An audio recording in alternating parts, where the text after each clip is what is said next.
এক নববধূ তার বিয়ের রাতেই চুপিসারে দুধের মধ্যে ঘুমের ওষুধ মিশিয়ে স্বামীকে খাইয়ে অচেতন করে দেয়।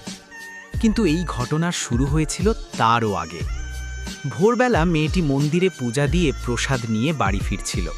সেই সময় এক অচেনা লোক দূর থেকে তাকে লক্ষ্য করছিল এবং গোপনে তার পিছু নিতে নিতে বাড়ি পর্যন্ত পৌঁছে যায়। মেয়েটি প্রথমে বিষয়টি এড়িয়ে গেলেও পরে লোভ ও কুটিল বুদ্ধিতে লোকটির সাথে মিষ্টি ব্যবহার শুরু করে। ধীরে ধীরে সে লোকটিকে মিথ্যা ভালোবাসার ফাঁদে ফেলে দেয়। মেয়েটি এমনভাবে অভিনয় করতে থাকে যে লোকটি তাকে সত্যিই ভালোবেসে ফেলে। এক সময় মেয়েটি বিয়ের কথা তোলে এবং আবেগের ফাঁদে ফেলে তাকে বিয়ে করতে রাজি করায়। লোকটি কিছু না ভেবেই তার সাথে মন্দিরে গিয়ে বিয়ে করে ফেলে। বিয়ের পর তারা বাড়িতে ফিরে আসে।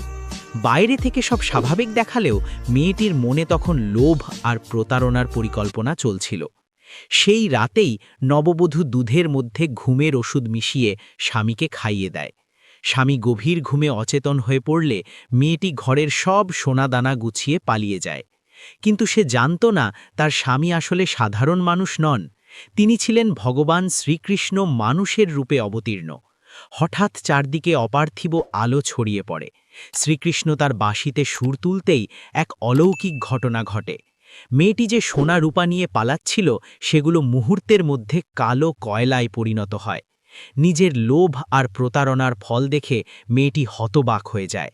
তার সব স্বপ্ন ভেঙে যায় আর সে দারিদ্র্যের মধ্যে অসহায় হয়ে কান্নায় ভেঙে পড়ে। এইভাবেই